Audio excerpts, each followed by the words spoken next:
Hello and welcome to World Insight with me, Tian Wei, coming to you from Beijing on CGTN. Coming up on today's program, dozens of world leaders, along with other global movers and shakers, are bound for the World Economic Forum in Davos. How can the gathering help hash out creating a shared future in a fractured world? And I speak with David Aikman, the managing director of the World Economic Forum. He explains how a forum like Davos can be devoted to globalization at a time when populism thrives.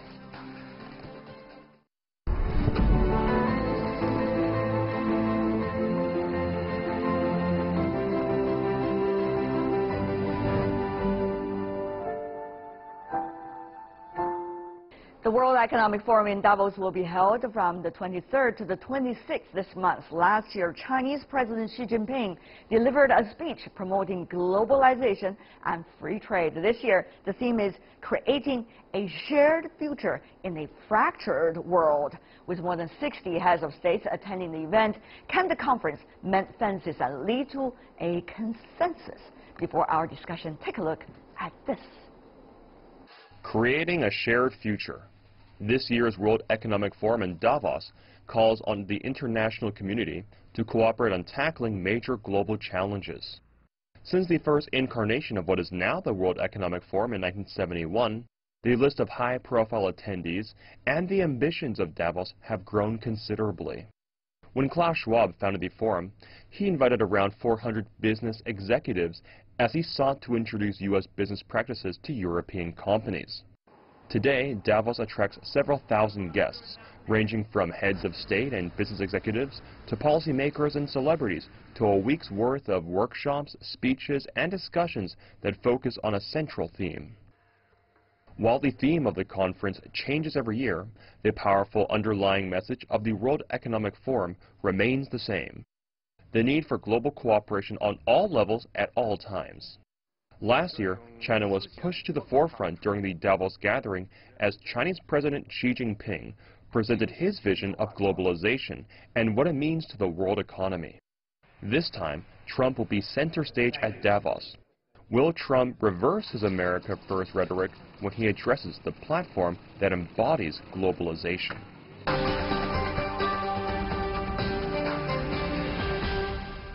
So what is in store for us at the upcoming World Economic Forum in Davos? Let's ask our panelists. Joining us in Beijing, we have Professor Liu Baocheng from the University of International Business and Economics. Welcome, Professor.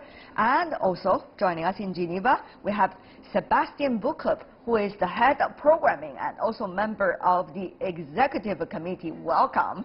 Meanwhile, in Brussels, we have Peter Klepp, head of Brussels office of Open Europe. Welcome as well. I want to start with you, Sebastian. The theme of this year, creating a shared future in a fractured world. I don't know where I should emphasize on. Is it a shared future or is it a fractured world? You are so much putting your efforts into designing this year's forum. Tell me exactly what you meant. Well, thank you for having me on your show tonight. I would say the World Economic Forum is always about ambition and about analysis, and I think that's also reflected in the theme, creating a shared future. That's clearly ambition, and this idea of a fractured world, I would say, is the analytical piece of it, because we are clearly seeing fractures emerge on different levels, be it geopolitical, be it economic, be it societal. But how fractured, and as a result, what is this year's World Economic Forum going to work on in order to come up at least, try to come up at least some remedies? How fractured exactly? Yeah, let's stay on this term of a fractured world, which is a very strong term, but we feel it's an adequate term to describe what we are currently seeing in the world, because we are seeing two different developments. On the one hand, we do see a synchronized economic recovery, which is truly global. I think that is fair to say. We will have new figures on that in Davos from the IMF, but as it seems, there will indeed again be an increase of growth in the global economy in 2018. So these are very positive news. So many people highlight, rightly so, that the world is healthier and wealthier than it has ever been in its history. But at the same time, we're also very concerned about the rise of geopolitical tensions in the world, and more than ever, the World Economic Forum will focus on those tensions. We do have a very strong representation from political leaders around the world to do so. But if I may, Tian Wei, there are of course other challenges that are important that need to be discussed on our platform that are taking place more on a societal level as a result of rising economic uncertainty and inequality. And last but not least, of course, a topic that the World Economic Forum has looked at for a very long time are environmental challenges, specifically climate change. Here we also see fractures that are very physical, very real, and that the World Economic Forum is committed to addressing at its annual meeting this year. People are critical, Mr. Klepp, about the World Economic Forum, whether it is just an empty talk shop or it is really going to be a gathering of energy that are likely to come up with some solutions. What do you think, Mr. Klepp? Well, I think it's a great initiative. It's very important to bring political leaders together in a setting that explicitly supports the opening up of trade, because despite all the crises we have, indeed the economy is still growing.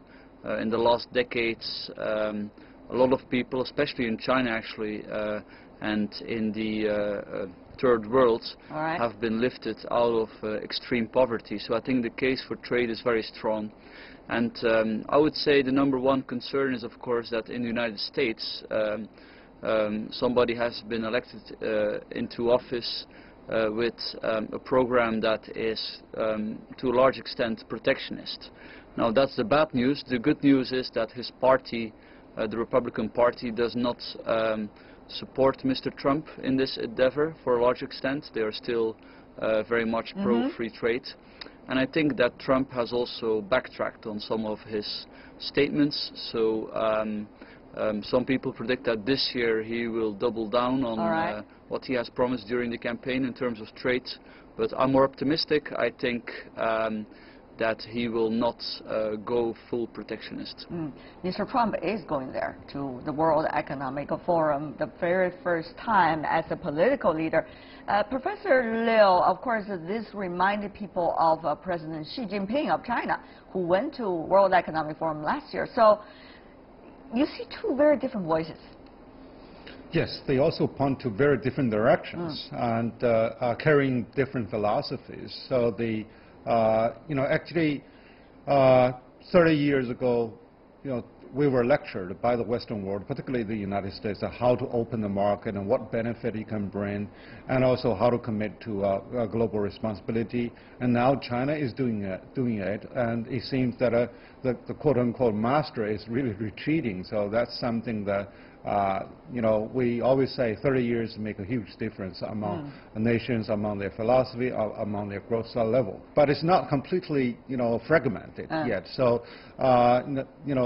every country, particularly even if the Trump is really going for United States first, they still wanted to ensure an open world. But the problem is that everyone is trying to do the cherry picking to pick the best that suits for them and shovel the responsibility to others. So that's something very interesting. That's also a concern, Sebastian, that some people would have for this year's World Economic Forum, whether it would be the Western countries, if you categorize countries like that. Sometimes people disagree with those kind of characterization.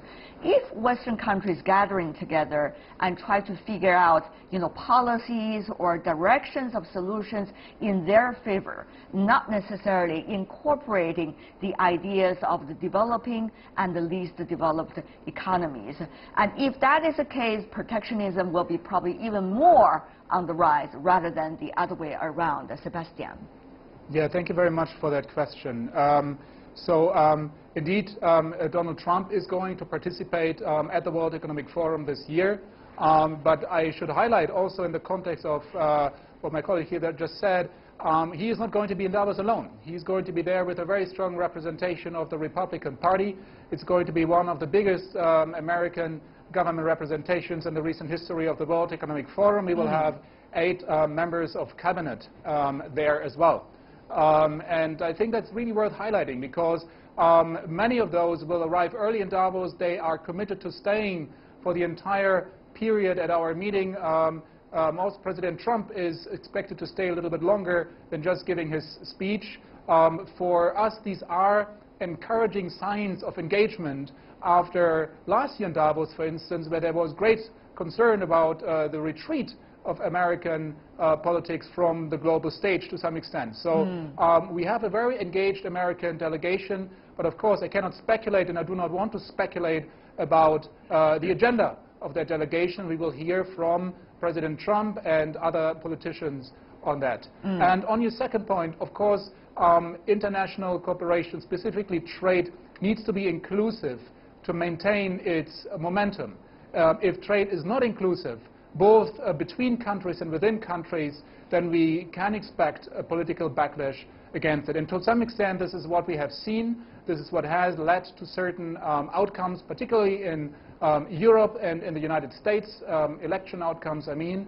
And I think this is a huge topic for us to discuss at the World Economic Forum. And if I may, my last point, indeed, we have moved out, gladly so, of a time where the West is in a position to lecture other countries, if I may say so. One of the thematic pillars of our meeting this year is about a multipolar and what we call a multi-conceptual world. It's not just that we have a more even distribution or a more widely distributed power. We also have different concepts of global governance. And that's why platforms like the World Economic Forum, the G20 and others are so important, because that requires even more interaction and communication to find common ground and common interest. Chinese official Liu He will also be going there. Of course, he's been working and dealing with economic issues for decades. But the thing that is more interesting related to that is China has become the second largest economy. So people are looking at different diversities of governance, diversity of development models, diversity of ideas, diversities of policies, and diversity of blueprints and the discussion in those specific speeches and sessions. Professor Liu, how much can China offer inspiration to the others, such as this critical time, even for the so-called Western countries? Yeah, I hope the presence of Donald Trump in Davos is not only there to propagate, American firstism, but rather also at least spare one ear to listen what other people are talking about. And also the Chinese participation shows that it is really a multipolar world, and it is the diversity that we are there to respect, and we are really driving this diversity and respect this diversity, and by committing more actually to providing more public goods to the world. And also China does really present, in fact, although China is not really boasting, that how a developing economy can really lift a larger number of population out of extreme poverty, and how the pluralism can really work instead of a singular type of approach. But the question is, Mr. Clapp, who's going to have a bigger persuasive power in a way? Well, this is all about trade. So trade is mutually beneficial. So to put it simply, if China wins, everyone wins. Because if China becomes wealthier, it also becomes a market for other countries. But I have to argue, Mr. Clapp, I have to argue it is not just about trade. The World Economic Forum has never been just about trade. It's about everything related to trade and the economy, including geopolitics. And as you may know, these days, if the geopolitics is not stable, you cannot get great trade, right? So it is really chicken and egg thing that we are talking about here. So we cannot hide away from some of the very controversial and challenging issues, I guess. Mr. Clapp, do you agree with me? Oh, of course I agree with you. I was definitely not contradicting you.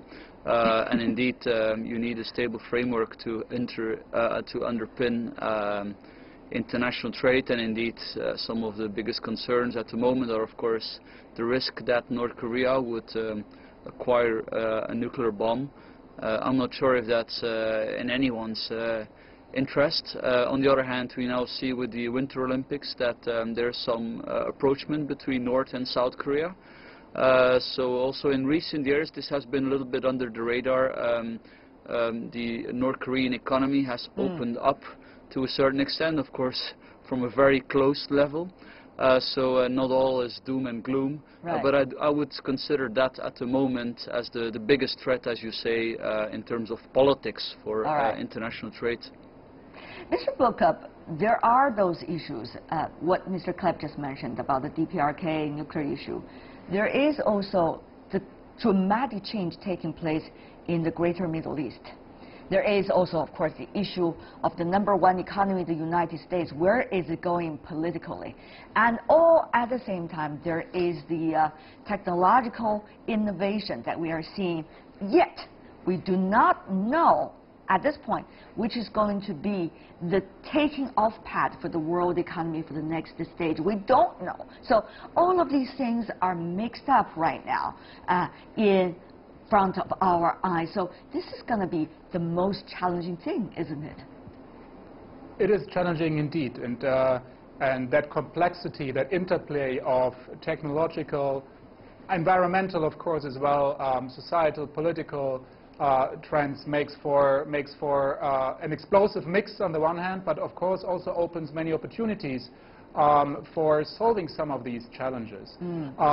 Particularly in the Chinese context, since we spoke about trade, and then let me move away from trade as well. One of the sessions that I think we can look forward to at the annual meeting is a session on trade and on not just on protectionism, but on rethinking trade to make it beneficial for a larger group of people.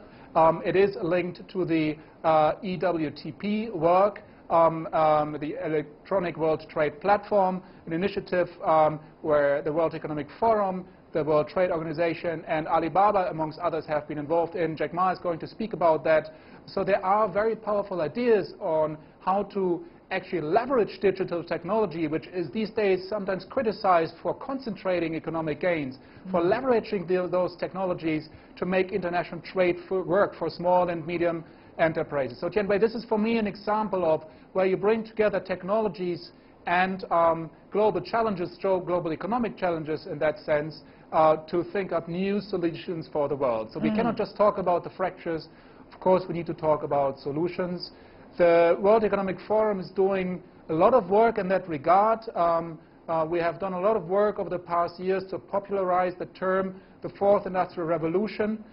We have done since a lot of work also with China in that context. One specific area is the environment, where we are working with parts of the Chinese government on the circular economy, for instance, and businesses, private and state-owned. So there's a lot of interesting stuff happening, going on throughout the year, I should say, but also at the World Economic Forum. If I may say one last thing about how you introduced your question about who is going to win between China and the United States. No, I'm not saying that. I'm just saying the ideas, which is going to have a more popular response. Not necessarily a competition between China and the United States, but rather competition between ideas. Yes, exactly. Because for me, and I think that's something that we all have to remind ourselves of sometimes, multilateralism is not only in crisis since last year. Particularly those who are working on the trade agenda know that it has been very, very tough over the past years, before the election of Donald Trump, quite frankly, to make progress in that domain. So multilateralism is undergoing major shifts that are way more complex than just one change in government. And the World Economic Forum is trying to play a positive role in that by saying, well, one major challenge is to bring in other stakeholders, to bring in business, to bring in civil societies, bring in experts to deal with that complexity. I see. Professor Liu, I want to address the next question specifically to you, because you're from China. Okay, people go to the World Economic Forum from China. Many of us earlier were there to learn a lot about others' experiences, their practices, and use them on China's own circumstances. But these days, China apparently seems to take the lead in many of the innovations, whether it's governance, whether it's models, whether it's economic development speed, or the innovation. So what is going to be the level of desire for China still be there, strong presence in the World Economic Forum? This is a small question. The bigger question really is, what is going to be the biggest gain China going to have, idea-wise, mindset-wise, when it comes to international exchanges? Yes, I think in 2014, President Xi Jinping spoke very verbally about, we are not only onlookers, observers to the global rules, but also we need to participate and possibility to lead the global rule-making process. And hence, we do not only actively participate in Davos, but also we host the summer Davos in China. Right. And we found that the forums like WEF and many other are really stimulating, not only in terms of ideas, but also to bring more resource together, and also they are there to have more forward-looking, to bring them a better vision to Chinese decision makers. Mr. Bokup, what would you say briefly? Well, for me, this is a great example, but of course also this upcoming meeting in Davos. We have the biggest Chinese delegation in Davos this year ever, with about 130 participants.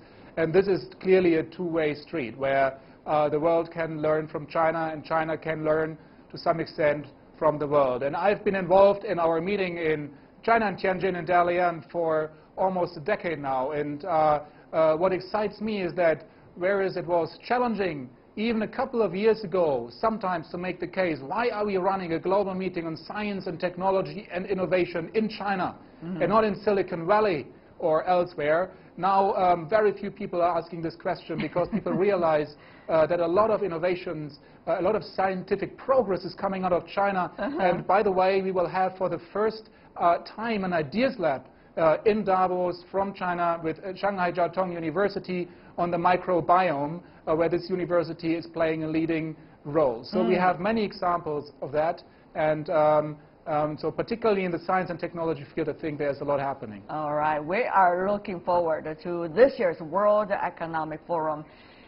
We hope some consensus will be reached about a shared future, even though we are having a fractured world. For now, I want to thank the three of you, gentlemen, for being with us on the eve of the World Economic Forum. Thank you once again, Sebastian Bokup, Peter Klepp, Liu Baocheng. Really appreciate it. Thank you. Thank you. Stay with us here on World Insight. Still to come on our program, I speak with David Aikman, the Managing Director of the World Economic Forum. He explains how a forum like Davos can promote globalization in a fractured world. Catch up the full interview right after this break.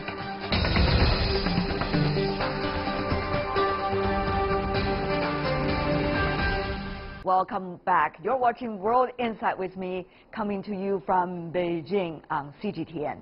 The World Economic Forum in Davos is drawing near. I recently sat down with David Aikman, Chief Representative Officer in China and Managing Director of the World Economic Forum. He shared his insights of globalization and what this year's Davos could mean for China.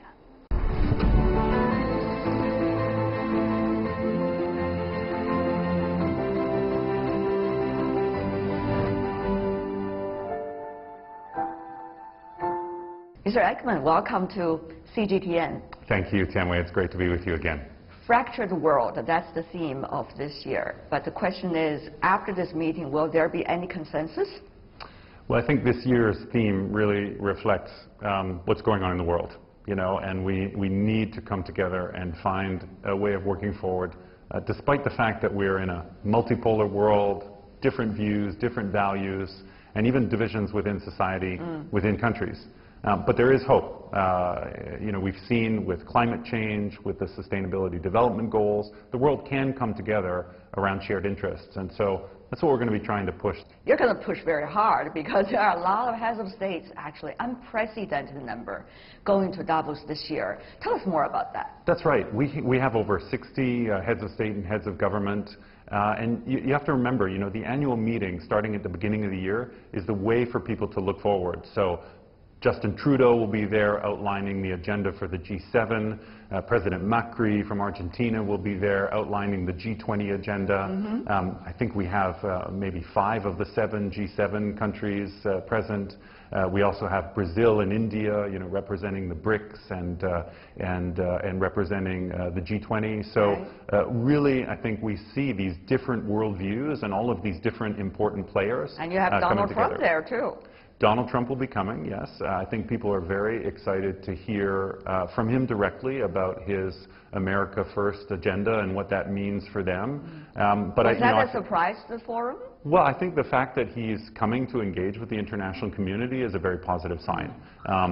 Davos is all about dialogue and exchange. We don't always have to have the same views, but we have to come together and exchange ideas and try and find a common way forward. People wonder whether Davos is going to be big enough for all the security guards and all the security measures. Well, right now we're trying to tell people if you don't have a hotel, better not come. That's a great advice, I would say. It's really full. Yeah, but having said that, though, the question that we are seeing these days is that we are all stick to our own mentality. And we do not want to change. Many wonder whether this Davos is going to bring people together or make it even clearer that the world is ever fractured than before.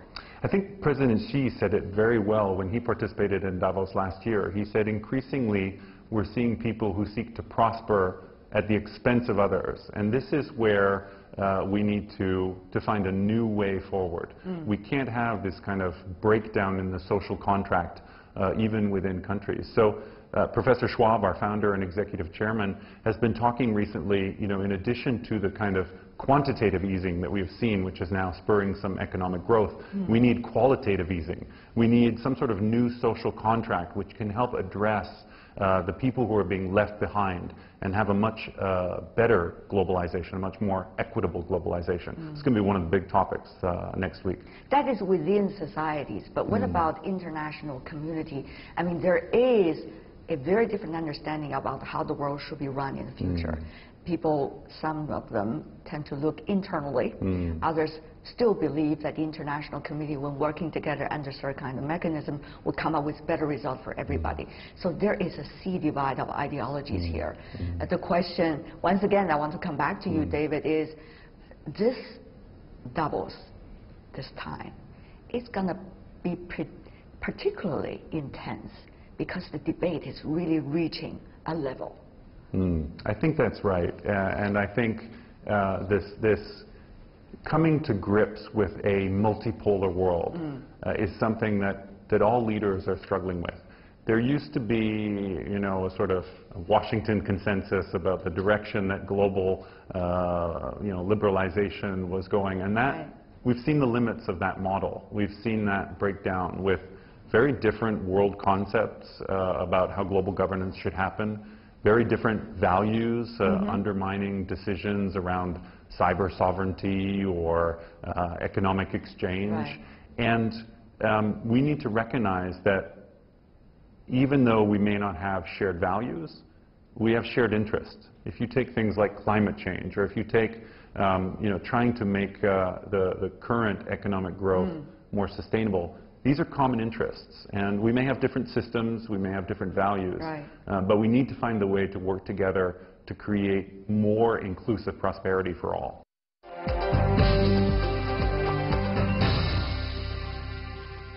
Last year, Chinese President Xi Jinping was there, and he made a, shall we say, an outstanding speech, and certainly claimed to the international community about China's stance. That was applauded by members of participants at last year's Davos. 1 year on, how do you, as the head of the World Economic Forum here in China, see that speech and the significance of it? Meanwhile, how much still needs to be done by all sides? I think you're right. The speech by President Xi Jinping last year was truly, and what I was very heartened to see was that throughout the year at the major global events where China was engaged, whether it was hosting the Belt and Road Forum or whether it was President Xi speaking at the G20 or APEC, that message of continued engagement and the support of the international rules-based order was a consistent message and a consistent theme right up until the President's end-of-year address to the nation. And so I think clearly China is a driving force in terms of making sure that globalization continues to work for everyone. Nonetheless, there are real challenges, not just here in China or between China and other trading nations, but there are real challenges in that system to make sure that it really addresses all members of society. And this is something where we're putting forward a call to action to try and make globalization work for everyone.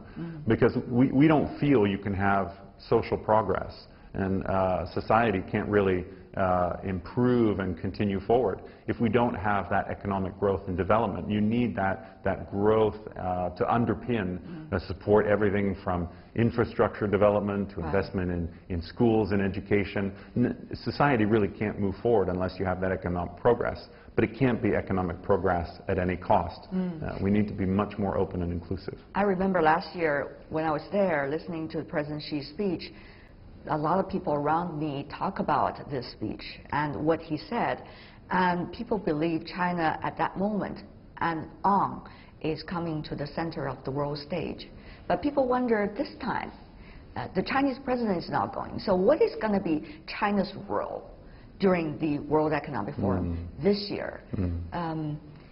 When it comes to business, when it comes to policy forming, when it comes to ideological discussions, when it comes to world challenges, where is China going to be this year? Well, we're really pleased that China is maintaining a very high-level engagement. So we're looking forward to welcoming Liu He, Politburo member, and also the head of the office on the leading affairs. I'm not sure in English what it's called.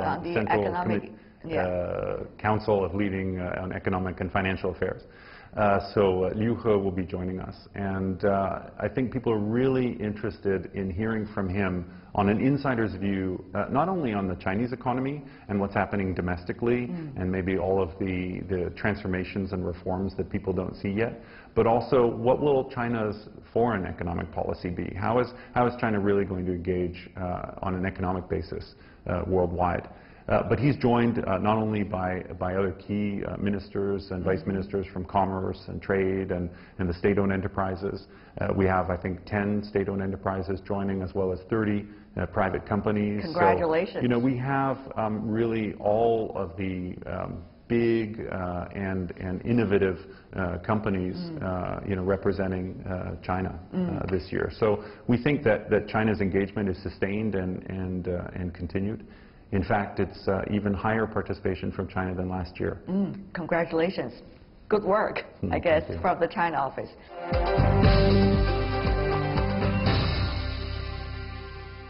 Having said that, though, Davos, the World Economic Forum there, is facing two challenges, or shall I say two opportunities at the same time. On the one hand, you've got the geopolitical change, as well as we talked about, the so-called national interest, different views about it. On the other hand, you also got the fourth industrial revolution, which Professor Schwab has been talked about intensively in his two books. So when these two combine together, what kind of task and opportunity is it presenting to the World Economic Forum? Well, certainly I think this multipolar world should be actually welcomed. We should recognize that in diversity, we may have more creative solutions and more helpful perspectives that can help us figure our way out of this new model. I think where leaders are really confounded, I guess I would say the word, is with the technological changes taking place that you referenced. Technology is moving at such a pace that it's quite difficult to figure out how to regulate or how to control or how to encourage certain technologies which could benefit society.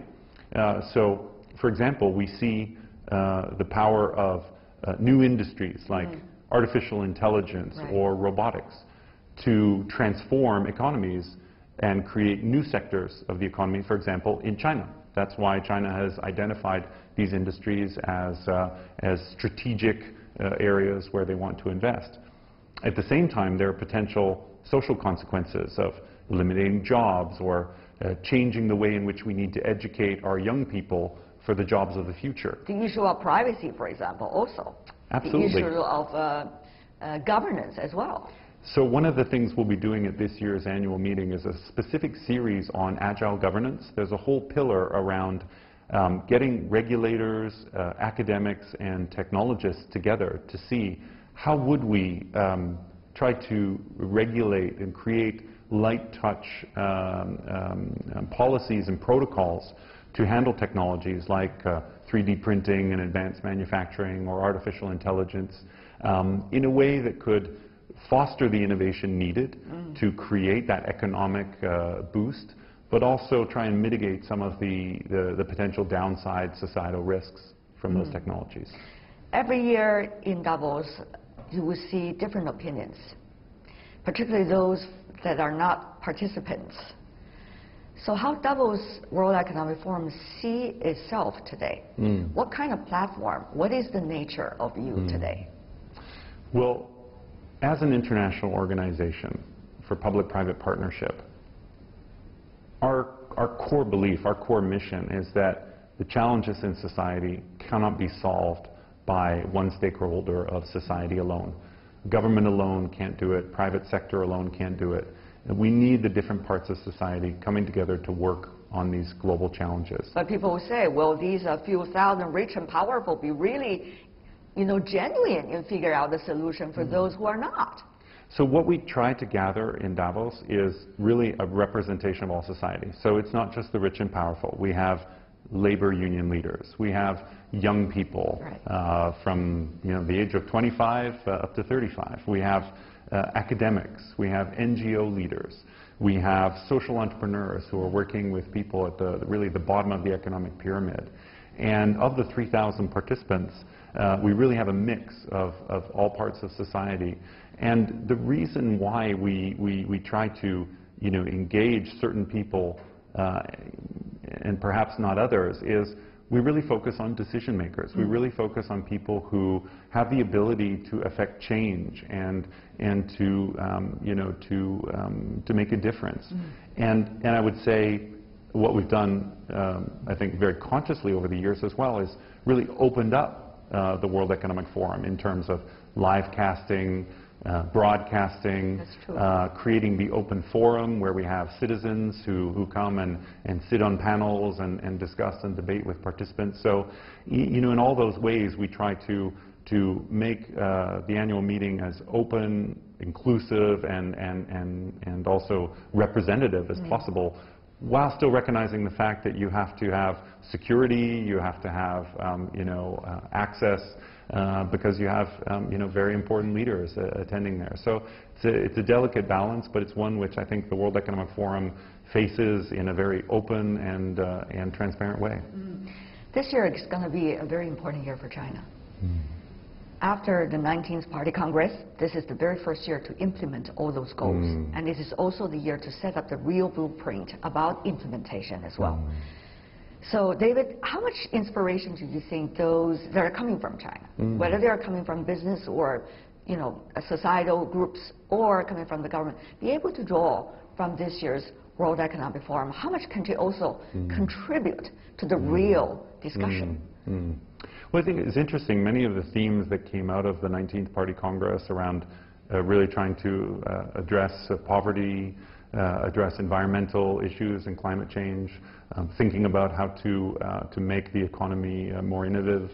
And I think what's very clear is China's own domestic goals are very congruent with the international planetary goals that we have.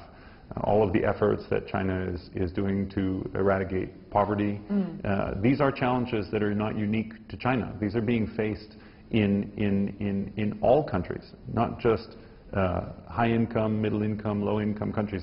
This inequality in society, this increasing tension between the haves and the have-nots is not unique to China. But I think China's ambitions and China's plans can be helped by engagement internationally, can be helped by further opening up, and exchange. And I think what many leaders will be looking to hear from their Chinese counterparts will be, how is China progressing along the path? How will new sectors like the financial services open up for competition and reform?